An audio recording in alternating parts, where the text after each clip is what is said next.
rentrer. La partie justement où on va avoir les collections les plus anciennes.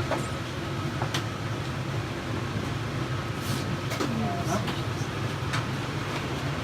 Alors on a déjà le bruit un peu plus dans les oreilles avec cette machine qui est là pour contrôler l'humidité, l'hygrométrie et la température. Alors vous inquiétez pas si pendant la visite vous voyez que la température monte, nous vivons, nous dégageons de la chaleur, ce n'est pas grave. Donc là on va avoir donc de ce côté-ci globalement tout ce qui est partie archives et manuscrits. Donc là on est quand même à plusieurs centaines de milliers de manuscrits. Sachant voilà, que alors quand je dis manuscrit c'est trompeur parce que un manuscrit ça peut aussi bien être un poème d'un feuillet de 10 cm comme un manuscrit double volume qui fasse 800 pages chacun. Par contre au niveau manuscrit on remonte depuis le Moyen-Âge. Donc comme je vous l'ai dit, il n'existe pas d'écrits qui viennent directement de la main des troubadours. Nous par contre parmi les écrits les plus anciens qu'on ait, ça va être des actes notariés, des traces qui s'en seraient perdues. Et ça remonte, ça continue jusqu'à aujourd'hui. On a encore des auteurs vivants aujourd'hui qui nous déposent régulièrement leur production pour sauvegarde. Donc parmi les choses voilà, les plus intéressantes, on peut continuer par là. On a aussi bien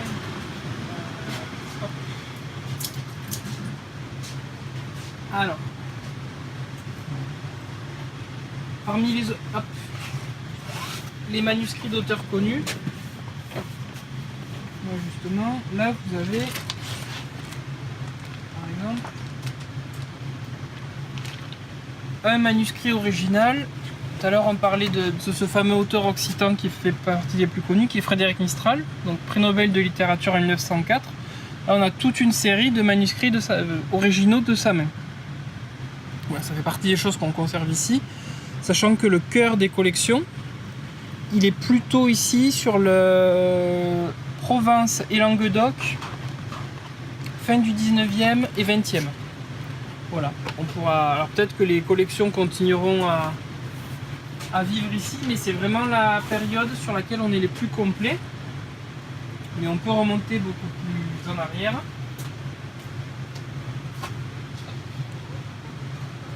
Donc là on a une couverture de très bon goût. Ou pas, c'est vous qui jugez, à vous de juger. Donc là, c'est le fameux facsimilé dont je vous parlais tout à l'heure.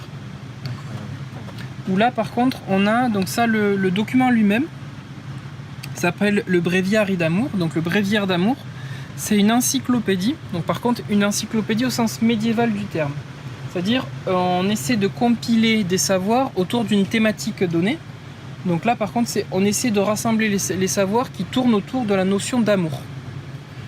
Alors si vous voulez toutes les illustrations qui sont là, je pourrais vous les donner sous format numérique parce qu'on a entièrement numérisé tout ce qui était illustration.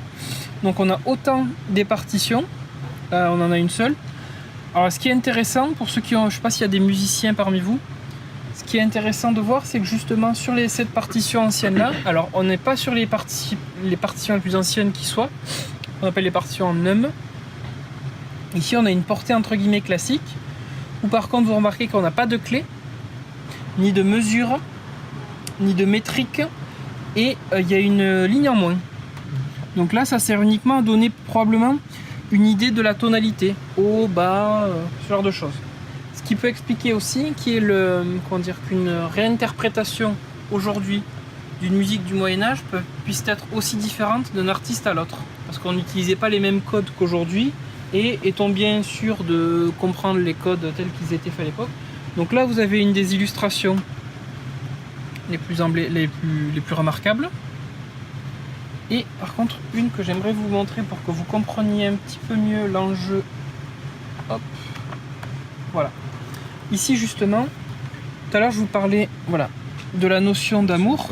Si vous regardez l'image au milieu à droite, vous remarquez qu'il y a des amants qui sont entourés d'un diable. En fait ce livre, comme il fait la somme des connaissances autour de la notion d'amour, il est réalisé par un clerc, donc un clerc biterrois. Et en fait ce clerc biterrois arrive à peu près un siècle après la disparition des troubadours, et il peut du coup avoir un jugement assez dur sur l'amour qui a pu être réalisé hors mariage notamment. Il n'est pas dans la valorisation de l'amour hors mariage que peuvent parfois faire les troubadours. Et justement, il y a certains troubadours qui trouvent grâce à ses yeux et d'autres beaucoup moins. Et donc là, il y a un petit jeu qu'on peut faire avec vous qui pourrait pas, ma foi, voilà. On va arriver ici. Donc là, on va faire un petit jeu. Hop, on va regarder les images qui suivent. Donc là, vous avez, voilà, les illustrations. Moi, ce que je vais faire, c'est que je vais vous lire, entre guillemets, le titre principal des illustrations. Et vous allez essayer de deviner la thématique globale de la série d'illustrations que je vais vous proposer. D'accord? Donc là, on a la première illustration. Son titre, c'est D'elle arrête. Donc en français, en français, ce serait du bélier. D'accord. Voilà. Là, la deuxième, c'est Del Taur, donc du taureau. Là, on a un bélier, un taureau. Ensuite, on a De los dos fraires, donc des deux frères. Je ne sais pas si vous avez quelqu'un a déjà compris la thématique. Qu'est-ce qui relie ces trois images? Le loup, le bélier. Donc vous avez le bélier, le taureau. Les signes astro. Très bien. Vous avez donc le bélier, le taureau. Los dos fraires, ce sont les gémeaux. Et ouais, les gémeaux, d'accord. Après, on a Del crank. Donc le crank, c'est ici. Cancer. C'est le cancer. Le lion. Del leu, du lion. De la verge, donc de la vierge. Alors, del pesaire. Donc, poisson. Non, pesaire. Sagittaire. C'est balance. Balance. Pesaire, c'est la personne qui fait les pesées. Le poids, ouais. Del scorpio. Scorpion. Del sagittari. C'est sûrement le Sagittaire. Voilà, vous parlez occitan en fait, c'est bon. Del capricorne. Hop. C'est le Capricorne. Capricorne. Del aquari. C'est le Poisson. Non. Qu'est-ce qu'il fait ce monsieur là? Je vois pas. Oula, un truc. Il verse l'eau. Ah bah. Donc verso. Verso, c'est qu'il verse l'eau. Ah, ils vont loin. Verso. Del Spaces, donc ce sont les poissons. Et après, vous avez un petit récapitulatif ici. Donc ça, c'est une chose voilà, que vous pouvez... pareil, ça fait partie des enluminures, des choses qu'on peut exploiter. Le verso. Des fois, c'est justement en étudiant comment le mot est prononcé dans une langue étrangère que vous comprenez le sens réel du... Vous n'avez jamais réfléchi à ce que ça voulait dire en français, mais en fait... verso, vraiment, tout simplement. Verso, c'est pas... ça va pas chercher plus loin. J'ai jamais fait le rapprochement. Et toi, est-ce qu'il y a un document parmi cette collection qui tient le plus à cœur, sur lequel tu as le plus travaillé ou... Alors, il y aurait probablement celui-là.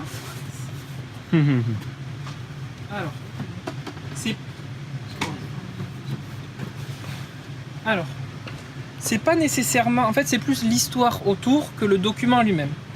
Donc, en fait, il y a 4 ou 5 ans, on a acheté ce document-là qui était présenté comme un recueil de chansons provençales.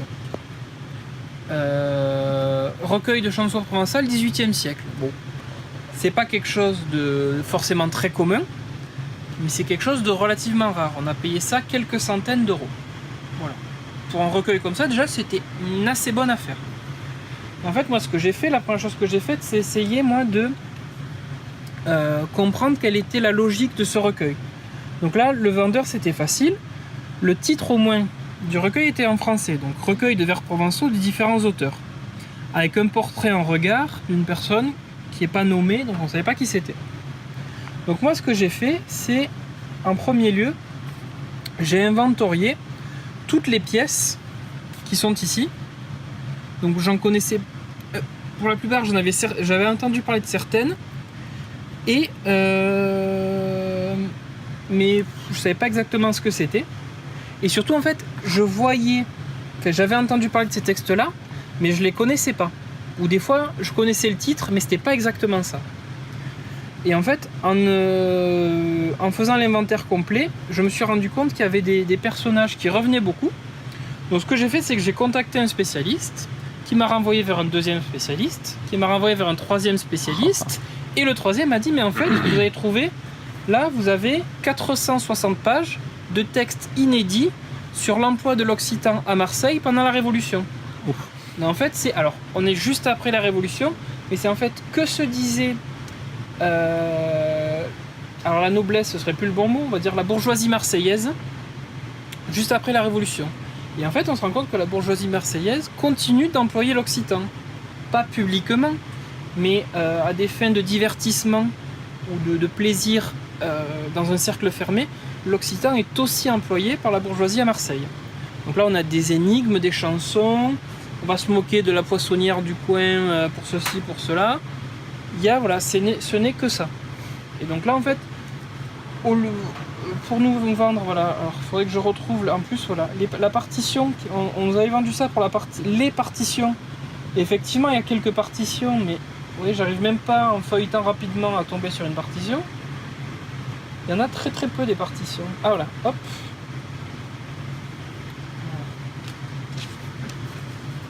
Voilà. On a quelques partitions. Donc là par contre on retrouve une partition telle qu'on la connaît aujourd'hui, contrairement à tout à l'heure sur le manuscrit du Moyen-Âge. Et justement en fait on s'est rendu compte qu'en voulant acheter un recueil de chansons provençales assez épais, pas très cher, on a acheté quelque chose qui vaut au moins 10 fois plus. Parce que le vendeur, comme je disais tout à l'heure, n'avait pas conscience de l'intérêt occitan de la chose qu'il vendait. Alors et l'autre exemple que j'ai ici, mais qui est dans un classeur, c'est un manuscrit tout seul, c'est le fameux manuscrit de Frédéric Mistral que j'ai réussi à obtenir gratuitement. Parce que il était signé sous un pseudonyme que le vendeur ne connaissait pas. Moi, en ayant repéré le pseudonyme, j'ai acheté quelque chose en faisant rajouter ça en plus gratuitement, et du coup, un manuscrit de Frédéric Mistral, gratuit. Merci monsieur. Il avait des pseudos alors. Il écrivait beaucoup sous divers pseudonymes. On en connaît au moins une petite dizaine de pseudonymes de Frédéric Mistral. Et alors, il écrivait sous des pseudos, pourquoi? Alors, en général, c'était plutôt quand il écrivait des textes humoristiques sans prétention, quoi. C'est plutôt notamment dans la revue qu'on appelle l'Armana Provençal. Donc, l'Armana, c'est l'almanach provençal, qui était une revue qui était vraiment faite pour être distribuée au plus grand nombre. Un almanach, chaque année, on l'achetait une fois par an et on avait le calendrier des récoltes, des phases de la lune, quelques textes. Et justement, cet almanach-là, il était souvent signé de poésie un petit peu rigolote, qui n'était pas d'un très haut niveau littéraire, et que Mistral, soit ne voulant pas les signer de sa plume, soit voulant masquer qu'il était le principal fournisseur des textes de l'Armana, les signait de pseudonymes. Voilà. Alors c'était pas un texte fondamental que j'ai eu gratuitement, mais pour la petite histoire, ça m'avait fait plaisir. Celui-ci aussi, de voir que de fil en aiguille, j'avais réussi à trouver la bonne personne qui était capable de dire « Ah c'est les textes de telle époque, c'est intéressant pour telle raison ». Et notamment après, dans les choses assez remarquables qu'on a ici, tout à l'heure on a vu la salle Robert Laffont. Robert Laffont, alors moi quand j'étais étudiant, on avait une plaisanterie sur Robert Laffont. On détournait ce qu'on appelle des Chuck Norris Facts. Vous connaissez peut-être. Ouais. Voilà. Ouais, je connais. Donc par exemple, Chuck Norris est tellement fort qu'il a déjà compté jusqu'à l'infini 2 fois. Donc nous en fait, avec une plaisanterie, Robert Laffont a forcément tout étudié mieux que tous les autres occitanistes 2 fois. Était-vous n'importe quel sujet sur lequel vous intéressiez, mais que ce soit linguistique, littérature, histoire de littérature, politique, il a une œuvre particulièrement foisonnante, Robert Laffont. Et donc si on continue là, attention. Pardon.